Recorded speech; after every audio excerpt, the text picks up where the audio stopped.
complemented and added to what I'd already learned about universal law. And so I've been practicing a lot of the things that you teach.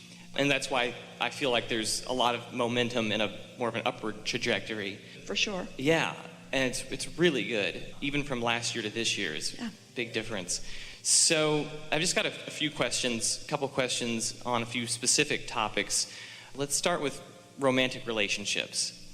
Because during that time when things were going really well, I had actually 2 relationships that were just the best relationships I've ever had. One came, then that one ended, and another one came right after it. And then that one ended rather dramatically or traumatically or and emphatically, productively, yes, helpfully, rocket launchingly. Yes, and I'm seeing that more clearly now. And when I was in the midst of it, it was very hard to see. Yeah. The clarification is becoming more clear. It's becoming more obvious. Although, it's like I'm trying to decide what's my question. My question maybe is just any additional insights about that, because now it seems like where those other relationships really kind of just almost fell in my lap, just came to me very easily. It just seemed like now... What do you think? And we're going to ask you, don't say it out loud, but just think about it relative to our friend here. But if you were asked to write a very, very short, very brief synopsis of relationships and how you feel about them, what do you think that synopsis is? There are good relationships out there, but they come and go.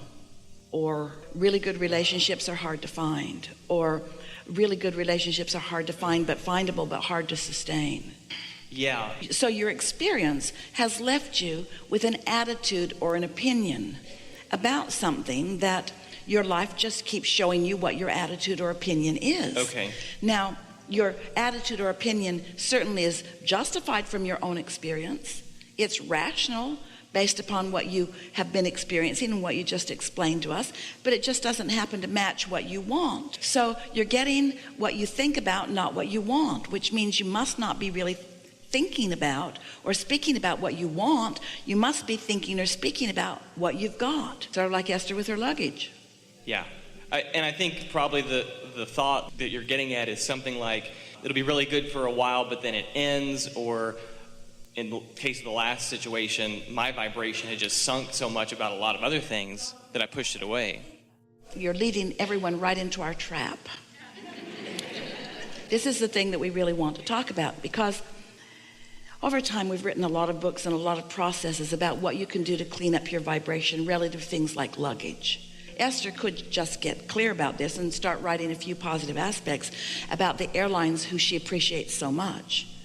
She does appreciate the airlines so much, but did anybody see what happened on the United flight? Of course, everyone did. Everyone did, and Esther watched it too. And so, without even knowing it, she stirred up airline hatred within herself, without even meaning to do it, just by watching something that was on television and relating to somebody being dragged off the airplane.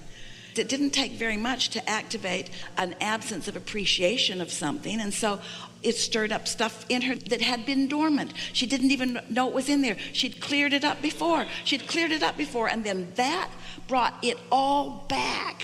And everybody that had anything to do with flying was sort of corrupted in her vibration for just a little while, you see. And so what we're getting at is every thought that you've ever thought still exists. And so you have all kinds of things that you've thought before that are not necessarily active in your vibration. It's like your tuner on your radio. Just because you've been listening to Pulse Radio on your XM channel, that's Esther's favorite, number 16. Just because you've been listening to that a lot doesn't mean that it's all, you can turn the dial and listen to other things. That radio station doesn't broadcast through 17 or 18 or 19 or 20. It only broadcasts through the precise place where she's tuning it to. And so nothing comes to you other than through whatever you've got your tuner set. And so alignment is not like a college degree where once you achieve it, it is yours forevermore. It is or isn't in the moment, depending upon what you've got going on. So it's a normal thing that when you have an experience that's more emphatic, that it would activate something in your vibration, and then you'd begin to attract more and more about it. And you know all of that. That makes perfect sense. But this is really the emphasis that we want to give to you. Some subjects are more meaningful to you, meaning some subjects, your desire has been going on longer, which is the same thing as saying on some subjects, the momentum is more. If someone called you on the telephone and said, hello, you don't know me, I'm just calling to tell you I will never call you again. You'd say, alrighty then, goodbye. And that would be about the extent of it. You might comment how odd it was, but you wouldn't lose any sleep over it. But if someone you really care about calls you on the telephone and says, I'm never going to call you again, then that is a different thing. And the emotion that you have about it has to do with not the longevity of your desire, but the momentum of your desire. And momentum and longevity are not the same thing, because you can get strong momentum going quickly through focus, but you usually don't. Most of you, hear this, we're in a place we've never been before with you. Most of you do not get your momentum going other than through longevity. So you've just wanted it and you've wanted it over a long period of time. So there's a lot of desire about it, but there's contradictory thought about it too. Here's that point that we were promising that we would make. When something is really wanted by you, it means, in most cases, because of this longevity factor, it means you've been thinking about it a long time too. And most things that you've been thinking about a long time, because we love you so much, you're sloppy in your thinking. You think about what you want and its absence, and you think about what you want and its absence, and you think about what you want and its absence. So you've got this mix of vibrations about this subject that is more resistant than you even know that it is. And so sometimes something happens that causes you to focus in a way that makes it go more the way you want it. But sometimes you focus in a way that makes it go more the way you don't want it. Does this make sense to you? So what you're wanting to do is to get some momentum going so that you can shift your pattern of vibration, which is the same thing as saying shift your pattern of belief about it, in a shorter period of time. And you do that through focus. However, if you're with us, and we know you mostly are, you're doing really good here, because we are into some new territory that's really going to serve you well in this business of this science of deliberate creation. So you're doing all right so far?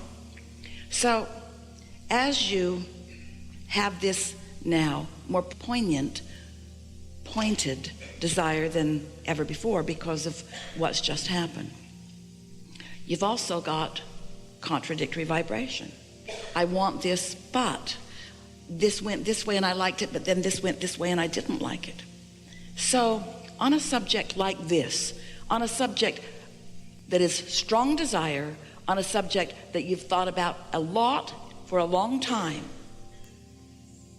you're not going to think your way out of it in all likelihood, because you've got trained thoughts going this way and this way. It's like you plunk an engine on your train that's going that way, that is your desire, and then you plunk an engine on your train that's going that way, which is your belief. And the more your belief hinders your desire, then the stronger your desire gets. And then the stronger your desire gets, then the more and so you hold yourself in these sort of patterns where you're not really moving toward what you want. So the remedy, because you can't think your way out of it, let's be fair, you could, but it is unlikely that you will, because life keeps coming at you. And because you don't have any period of time that you can sit or the capacity to focus upon that singular thing with pure enough thought. In other words, it's not likely that it's going to happen that way. So now think about law of attraction and couple your understanding of law of attraction with the concept of momentum. And think about how law of attraction and momentum are the same thing. And then think about the momentum of a desire and then an opposing momentum of belief. And think about the strain and the struggle and the not going anywhere factor of all of that. Now, think about meditating.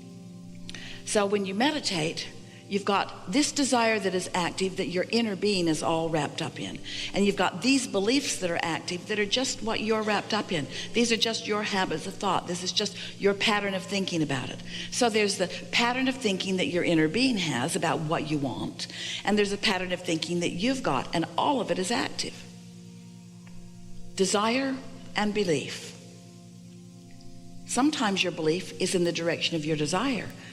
Those things unfold really fast, but sometimes not. As you meditate, you quiet your mind. And as you quiet your mind, you stop thought. And as you stop thought, all momentum subsides. And as all momentum subsides, then what happens is there's this powerful law of attraction based momentum that is allowed by you, because as you quiet your mind, you don't quiet the mind of your inner being. You just quiet your mind. You quiet your mind, which means meditation is the tool, it is the process that causes your resistance to lower. So now there you are. Now your mind's not active because you've quieted your mind. But now, in the absence of resistance, because there is still momentum about your desire, this desire can begin to gather some momentum. More and more and more and more and more. So if you meditate every day for 15 or 20 minutes, and it takes you maybe 10 minutes or 15 minutes to really get into that quieted place, still you have the advantage of being in a place where those impulses can begin to flow into your mind. In other words, you will be the receiver of a pure thought that is absence of resistance. And when you are the receiver of a pure thought that is absence of resistance, law of attraction will cause that thought to gather more momentum and more momentum and more momentum, so much so that your belief about whatever this subject is will become more a vibrational match to what your inner being knows about that. Does that make sense to you? And through this process, you can shift your point of attraction on everything that is important to you.